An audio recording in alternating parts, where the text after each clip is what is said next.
दोस्तों 498A का इस्तेमाल जो है आजकल महिलाएं इसे भरण पोषण पाने के लिए हथियार के रूप में इस्तेमाल करती हैं और वो परिवार के जो अन्य सदस्य होते हैं उनको भी शामिल करते हैं। दोस्तों अभी रिसेंटली सुप्रीम कोर्ट का एक बड़ा ही जजमेंट आया है, आप लोगों ने भी सुना होगा, जिसमें 2 महीने कूलिंग पीरियड रखा गया। पुलिस किसी तरीके की FIR नहीं दर्ज करेगी, जांच नहीं करेगी। दोस्तों ये डायरेक्शन, ये जो गाइडलाइन थी इलाहाबाद हाई कोर्ट ने पास करी थी, जिसपे सुप्रीम कोर्ट ने मुहर लगा दी है कि अब ऐसे ही चलेंगे पूरे देश में। दोस्तों अभी आज दोस्तों इस वीडियो में लोग समझेंगे कि जो 498 है दोस्तों, जिसमें पूरे परिवार को निशाना बनाया जाता है, जो दहेज प्रथा है प्रचलित है, क्या कोई व्यक्ति अगर जिसे 498 के झूठे मामलों में खुद को और अपने परिवार को कैसे बचा सकता है दोस्तों, और इसको हम लोग समझेंगे सुप्रीम कोर्ट के 3 बड़े जजमेंट से। दोस्तों जय हिंद, नमस्कार, मैं एडवोकेट आशीष मिश्रा।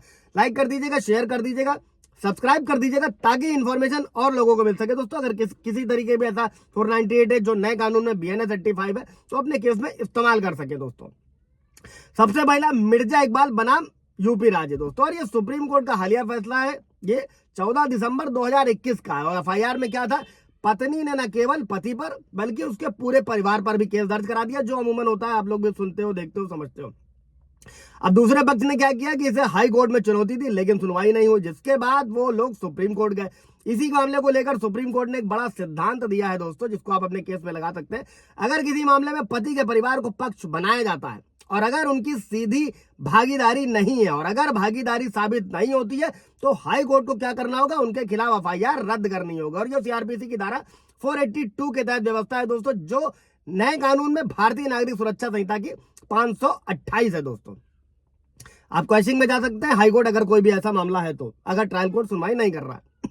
दूसरा जजमेंट क्या है दोस्तों, गीता मेहरोत्रा बनाम स्टेट ऑफ यूपी, ये 2012 का मामला, और इस मामले में सुप्रीम कोर्ट ने यह साफ किया था कि FIR में दर्ज हर व्यक्ति की जो भूमिका है दोस्तों, किस तरह से वो क्रुएल्टी में शामिल थे, इसकी डिटेल लिखी जानी चाहिए।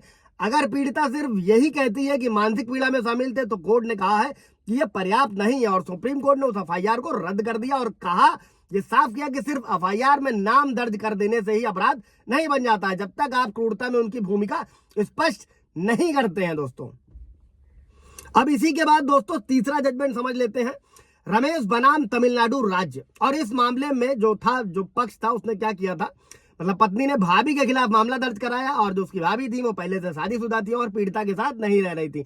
लेकिन इस मामले में सुप्रीम कोर्ट ने हाई कोर्ट को अतिरिक्त सावधानी बरतने की सलाह दी थी दोस्तों, और इस मामले में सुप्रीम कोर्ट ने FIR को रद्द किया और ये सुझाव दिया, जिसका इस्तेमाल आपको अपने फैसले में करना है, कि हाई कोर्ट में याचिका दायर करते समय जो पक्ष है उन्हें हमेशा ये डिटेल देनी चाहिए कि संबंधित पक्ष एक ही छत के नीचे नहीं रह रहा है। दोस्तों अब इसके बाद ये समझ लेते हैं कि अगर झूठी FIR मान लीजिए दोस्तों हो गई है तो आपको बचना कैसे है। जैसे दोस्तों अभी तो सुप्रीम कोर्ट का जजमेंट आ गया है कि 2 महीना कूलिंग पीरियड है, 490, जब तक कोई सीरियस इंजरी ना हो या 10 साल से ऊपर के मतलब गंभीर क्राइम नहीं है, तब तक जो है पुलिस नहीं करने वाली, वो पहले फैमिली वेलफेयर कमेटी के पास मैटर जो है भेजा जाएगा।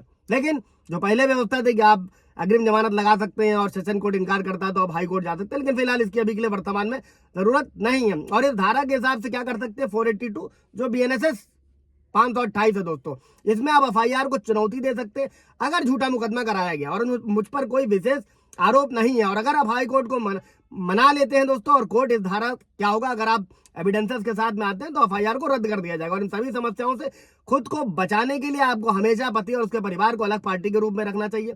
अगर वो एक छत के नीचे नहीं रहते हैं तो उनके पते का प्रमाण जरूर दे दोस्तों। अगर आप इन सभी तरीकों का कानून का इस्तेमाल करते हैं तो आपको लाभ मिलेगा। ये बातें आपको, आपके परिवार को और खुद को झूठी FIR से बचाने में मदद करेगी। अभी तो सुप्रीम कोर्ट का एक और जजमेंट आया था, आप लोगों ने सुना होगा, मैंने भी वीडियो बनाया था, कॉल रिगार्डिंग, वीडियो रिगार्डिंग भी आप कर सकते हैं अगर आपको किसी तरीके से धमकी दी जा रही, पीड़ित किया जा रहा है। कोई सवाल जब होगा इससे रिलेटेड दोस्तों तो पूछेगा। Thank you.